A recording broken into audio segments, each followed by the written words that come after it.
hi there. How are you doing? And most importantly, what about the grumpiness? Is it still there, or did our little therapeutic therapy? What is that?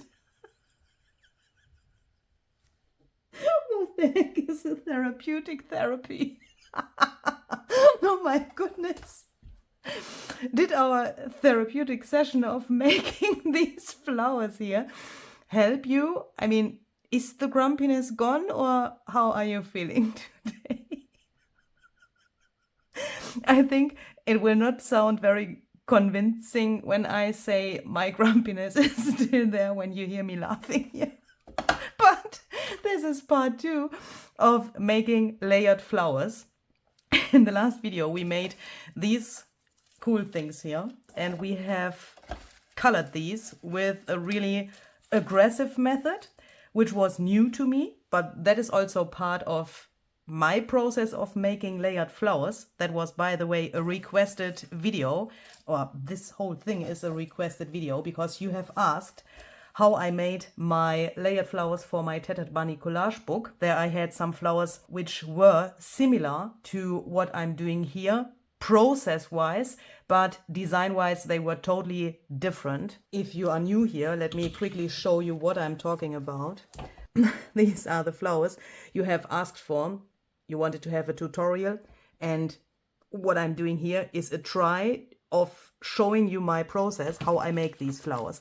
If you already know me for a longer time, then you know I often have those layered things in my journals, especially flowers. And what I'm trying here is to show you that my process is pretty experimental. That is also why I tried something I haven't done before in the last video, with this coloring of the paper pieces with the help of a little jar which I've shaked. If you have missed that video, please go to the description box. There's the link where you can watch how we made this here. And when I look back at this process, I have to say this was really good, and I think I will do this method with the jar in the future as well, because these came out just so cool, and this was a really fast method as well. And I can't really see a difference in the outcome to the layers here in my journal. So why shall I spend so much time? I mean, this has taken me way longer. So that is something I have already learned. And that's obviously a good thing. Yeah, if we have learned something, then we can take that into the future for future projects like this. Today, I want to assemble these, and I want to layer these with other materials. And for that, as I said already in the last video, I went shopping in my own stash. So that means I have taken a few of these flowers here, which I made as a color reference. I've put them to a little tray, and then I went through my room here and collected the other things, which I then have put into this cool muffin thingy here, which I got from my friend Elise Klatschmohn for Christmas. And I'm so happy that I have this here. This is just cool, not only because it looks good, but for me this is also really helpful for this whole process. If you don't have something like this, don't freak out. You can also, of course, use little cups or so to get like a little organization, or perhaps you have something on your craft desk where you can organize these things while working on the things. You could also take this and throw the whole stuff to your table. There would also be no problem. But I like when I have these things, at least in the first step of collecting this, in one place, because that helps me a lot. I have taken these flowers here, and as I said, I went through my stash, and then I was searching for these things. And then when I had this and this arrangement in this muffin thing, I have taken this and I've put that here like so. That sounds a little bit weird maybe, but look at this whole thing. In the camera that looks absolutely weird because you can't see under here. I'm so sorry, my eyes see something different than, well, than what the camera shows. Perhaps we can do it like this. If you take all of these things and put them to your table, or in a tray like this, or on a normal tray or so, then put this, what you want to combine with it, next to it, and then you have this overview. Can you see that this is totally matchy-matchy? That is a really big help, I would say. What is this? This is a really wild mixture. I have fabric in here. I also have some lace in here. Some of this is this also called eyelash trim? I don't know, but I think this is called eyelash trim. But, you know, these fluffy things, some more wool, also tiny pieces of something like this here. This was, I think, wrapped around an envelope or so, but the color fits really well. I also have these little shells, which I got in a Happy Mail a relatively long time ago, but these are left and I'm a little bit sad. These are the only ones I have left over, but this will fit the theme of my journal. Yeah, I can't tell you the theme yet, but that doesn't matter. You can choose things which will fit theme-wise or color-wise, obviously. I also have some petals from a really weird flower, which I disassembled, and then I had these. This here is left over from some kintsugi flowers I did ages ago. This is just one of the layers for the other flowers I made, and this fits color-wise, so why can't I use this? I mean, otherwise it would probably be in my stash for the rest of my life if I won't use it now. Then I have some clusters. These I had pre-made in really neutral colors, and then I've sprayed them with some sprays. This is Broken China oxide spray, Salvage Patina oxide spray, and Crackling Campfire oxide spray, and this is Dried Marigold oxide spray. Just spray it over it and then let it dry. Then I also have some feathers, because the original question you had was, show us how you made those layered flowers for the bunny journal, and there I included feathers. So I thought, why don't I use some more feathers here to show you how I attach these, because sometimes that's not so easy because of these little, you know, sometimes these things are thin or the feathers are too long or whatever. So I thought that could be a nice idea, even if my journal is not bird themed or so. I mean, the bunny journal is also not bird themed. Do you know what I mean? But feathers always work, I think. They are really versatile. So I have these black ones and also these in this turquoise color. And then I found these. I don't know yet if this will work because these are pretty big, but we will see. And I also have these little flowers here. I think I got these in a Happy Mail as well. You could also use the Ideology bouquet flowers and then stain them in the right color. This is a little bit heavier material than the bouquet flowers, but who cares? The color in this case is what I want. And yeah, flowers are always great when we make flowers. We can use flowers. I mean, you know what I mean, hopefully. Then I also have this material. I thought that fits really, really well to this black contrast we made here with the acrylic paint on the flowers. And I also have some charms. Yeah, so you can see this is really a wild mix. And if you want to do what I'm doing here today, and if you want to craft along, you don't necessarily need exactly the same things like I have here, because perhaps your theme, your colors, everything is different to what I have here. Then you should think about, you know, matching things, of course, and that can be something totally, excuse me, totally different than what I have here. And I like to start first with the paper pieces to find some which I want to have in one flower. That could be 2, that could be 3, that could be 6, that could be 1. Yeah, for me, it's not important how many of these things we have in one flower. So I think this is a good combination. I really like this.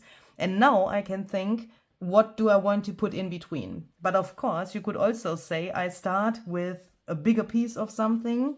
Let's say we haven't decided for this and we want this as the bottom layer. Then of course you could also build it up from a piece which is your first biggest piece and which peeks out everywhere, and then you throw the other things on top. Yeah, that could also be a strategy to make something like this.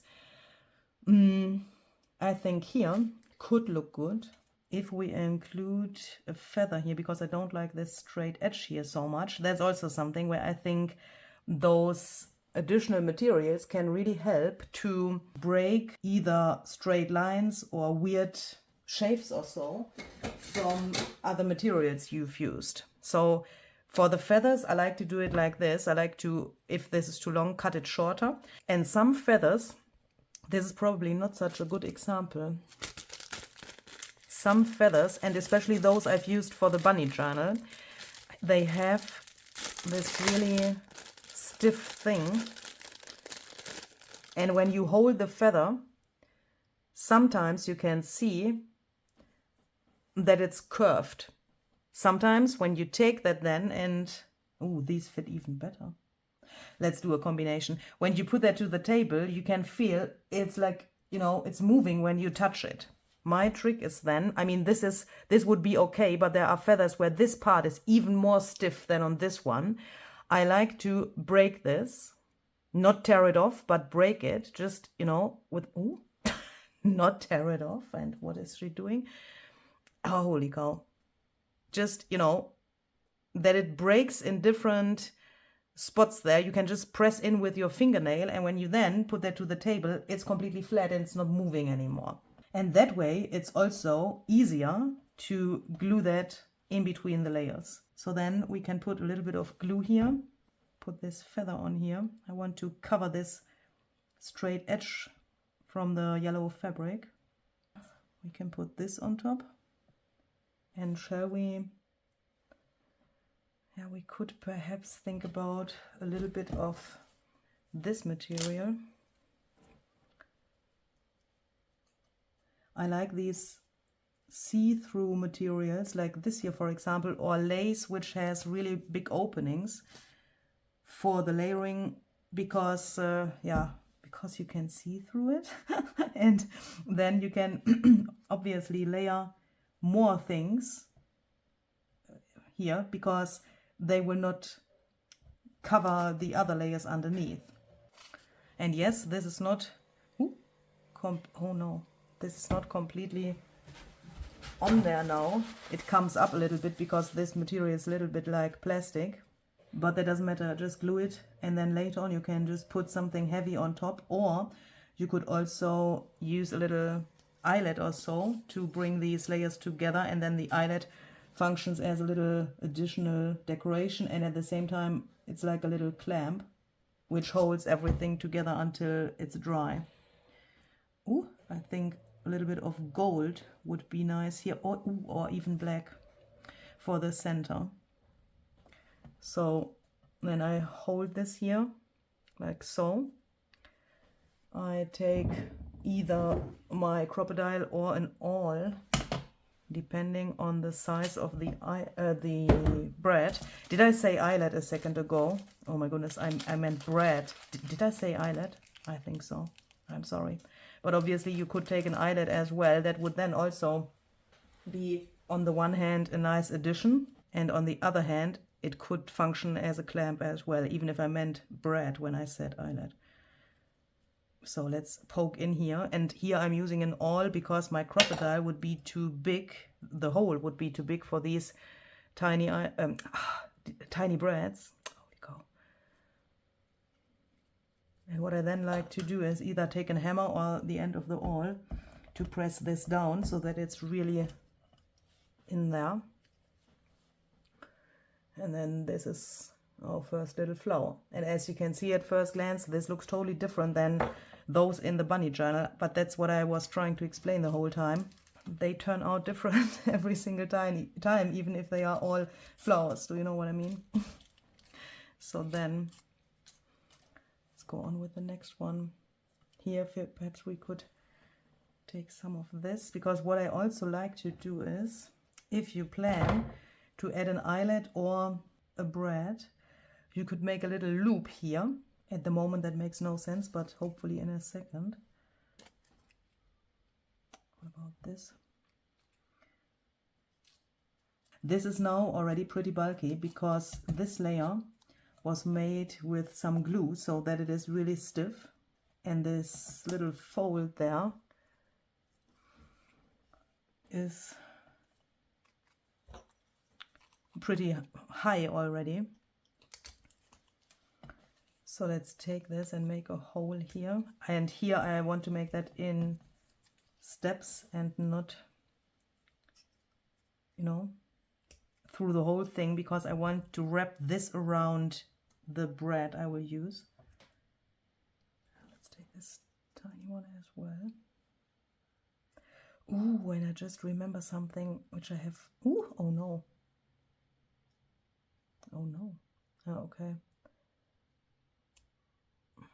This obviously wants to be like this, and it doesn't want to have a hole. But I just remember I want to include something else which I have not here on my table yet. And that's these little things, because with these you can get really cool effects on those flowers as well, I think. I bought these on Amazon. These are, you know, those stamens, I think. Stamens, what's the word? Which you normally would also use to make something like this, you know, paper flowers for the center of the flowers. But I like to use them a little differently. So let's do this. Let's take a golden eyelet here. This has a little bigger head than the black one, and this is a little longer. So I put that through the top layer, then through this, and then you have the legs of the bread here on the back.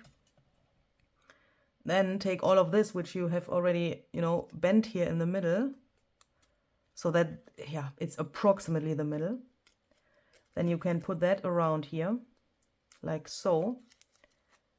Hold this whole stuff in place and a little bit tight so that this can't move. And then you can put some glue on here and put the other layer on here. Press this together. That way you don't need a knot or something in this thing here. Also, these you can then, you know, the bread helps you to hold them in place so that they can't fall out. But then when you have them there, you can, before the glue dries, of course, move these around into the position where you want them, but they can't fall out later anymore, because the bread is now like a little clamp and it holds the stuff here in place. And when the glue is dry, this is really secure in there and nothing can happen anymore. The same for these little guys. And then let's see, this thing which didn't want to get a hole, can just take some glue and put that on there, so that we have the illusion that it is hold with the bread, but it isn't. That way we can also get another new shape from this original shape, because from this here we now got this. Ta-da! Okay, so then we could also try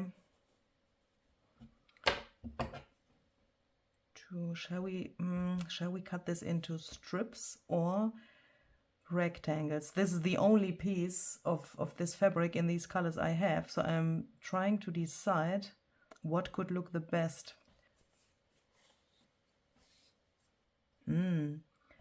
I'm just thinking, I really like this strip, so that means I could make more strips. I would say 2 more, so that I have 3 in total for my journal. But with these strips, I mean, we could do something. My brain, I'm so sorry.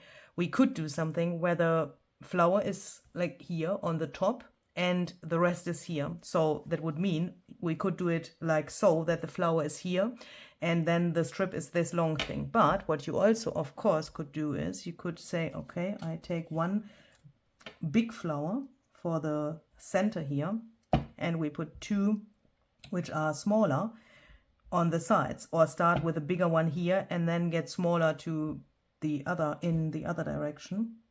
This stresses me a little bit that I need to do this here on camera, because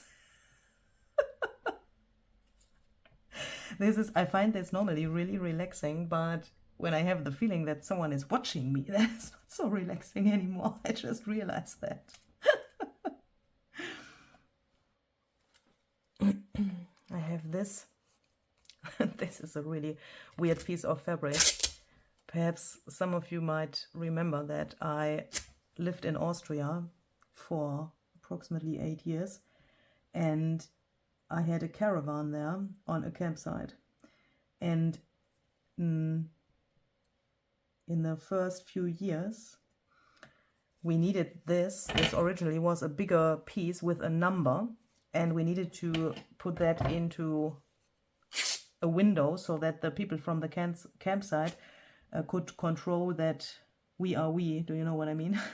So when you had your space there where the caravan is, yeah, you had to somehow identify yourself with that, and you were only allowed to stay with your caravan there with this number. And when they changed the system of that,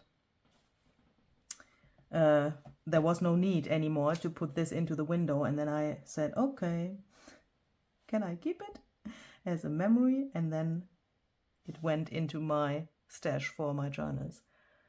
It's nice, but we need something else. Let's cut this into 3 pieces. Let's perhaps do it like so. Shall we also add a little bit of this in this lighter color perhaps? Because we already have black there.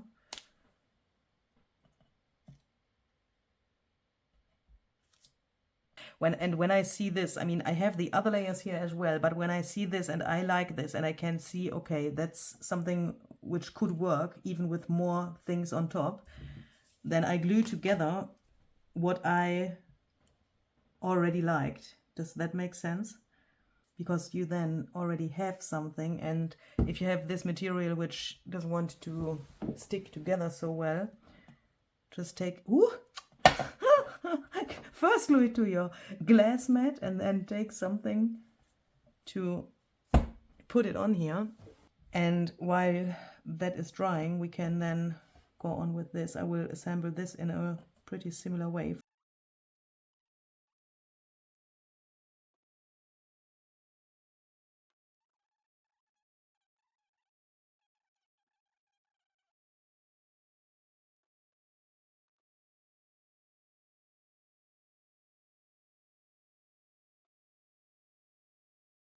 So then we can take this. And I think now I have glued 1 layer to this flower, which I originally had planned for here, but who cares? We have enough. So that we can...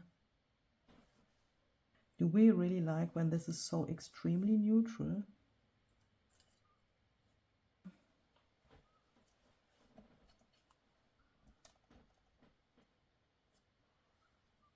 Perhaps this is not so extremely orange. This has by coincidence already a little center from the acrylic paint we've thrown on there, and if I would add a braid here I would completely destroy this center. So I think this will stay exactly like it is. We could also... Oh! Holy cow!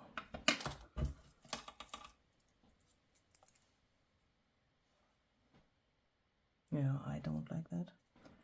Perhaps only a piece of this. These are pretty stiff and, to be honest, also pretty bulky. There's a little thing in the center which is really extremely thick. And here there was a little bit of this, you know, from this where I frayed the edges that was laying here. Put that there. Don't throw that away. Yeah, don't breathe too much so that you have all of these. Or look here, when you have something like this, cut that off and just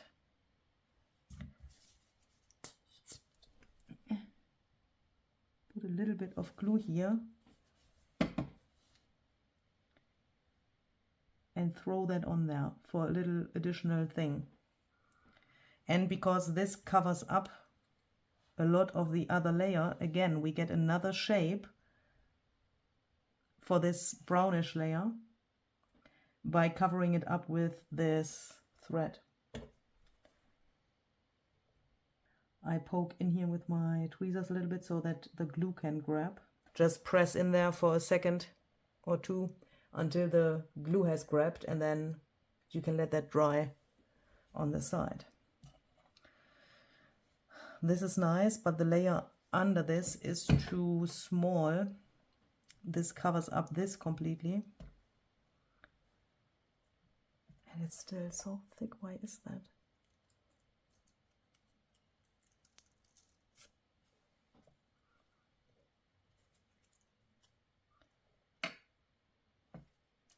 Let's take this one.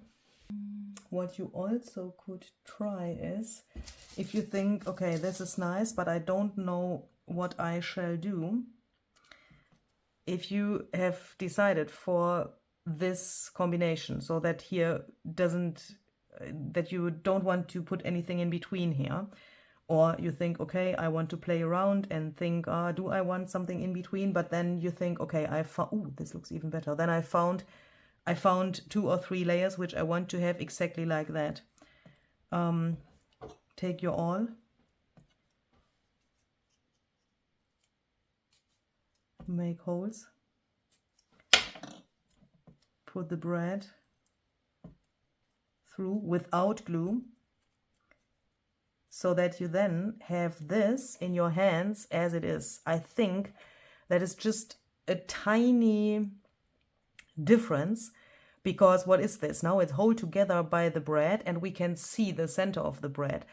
Before we did that, the layers have been loose, laying loose on top of each other. And I think this looks way more finished, and the idea of the flower and this visual thing is way more clear than with loose layers. Yeah, it's just the tiniest difference, but I think it is a difference. And then, oh, yeah, look, that's exactly what I meant. Then you can take this whole thing and hold that to another thing, which you might have laying around, and then decide, does this whole thing make sense on another thing I have? I think I want to try, I'm not so sure if that will work with this button, but I want to try to put this through here so that the button is like hidden a little bit. Yeah, that looks absolutely cool, doesn't it? Okay, so then when I have that and I know that I want to put it there, I just take my glue and assemble everything. And ooh, we could also, wait, when we have this like so, let's take 2 or 3 of these. And then we have this little thing. And I also made the experience, it could happen that I end up using only some of the materials I have in my tray there and not everything. So that, you know, you are in this process, you make these, and then in the end you think, why is here so much left, and why haven't I used this or that material which I had chosen before? Don't panic. And don't think, oh, I need to do something with that as well. If it doesn't want to play the game with you, then it can go back into your stash, because it's then probably just not the right material for this project. I think I said that often in the past. Listen to your materials. They talk to you. And I mean that really serious. They will talk to you. You just have to listen. And sometimes they tell you, I don't want to play this game. And that's, yeah, why you end up with things you then haven't used. But it's not a problem. Just keep calm, okay?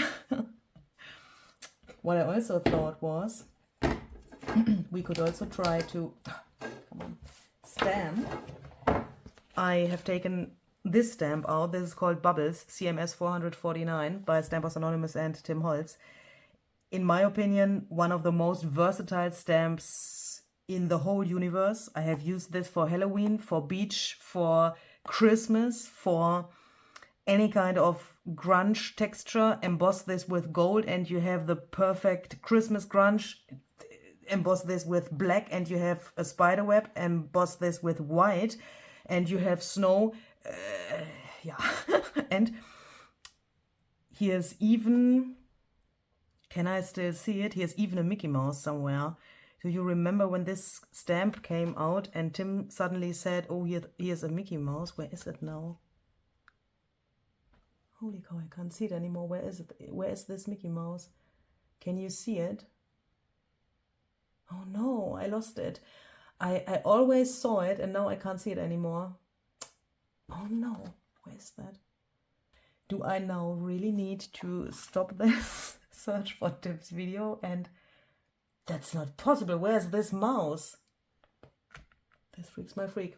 I will pause the video and search for Tim's video and the spot in the video where he saw it, and then I will show it to you. This wrecks my nerves. Sometimes my brain really scares me. It took me as long as my coffee machine needed to make this coffee to find the right video and the spot in the video where he finds the Mickey Mouse on the stamp. That is a little bit scary, but look. A small little speckle. You're not getting this blob. And these lines where they fade in and out. Oh, look, hidden Mickey. Hey, I love that. Look at that. You see all those little lines that fade. So it's here. Can you see it now? And I thought, why don't we take this? And this stamp, and that's why I have chosen it, reminds me to this material. So perhaps if you don't have something like this, but you have the stamp, then you could use the stamp. So let's take Black Suit Archival ink. I take black because that matches the colors, but you know, you take what matches your needs. And then we can just press this on here.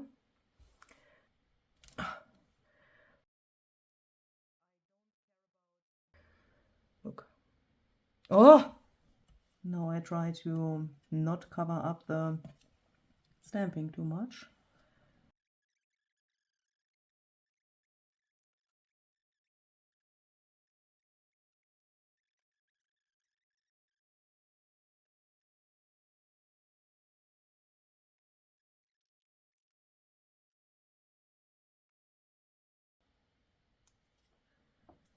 This is nearly dry, so I will try to set an eyelet now.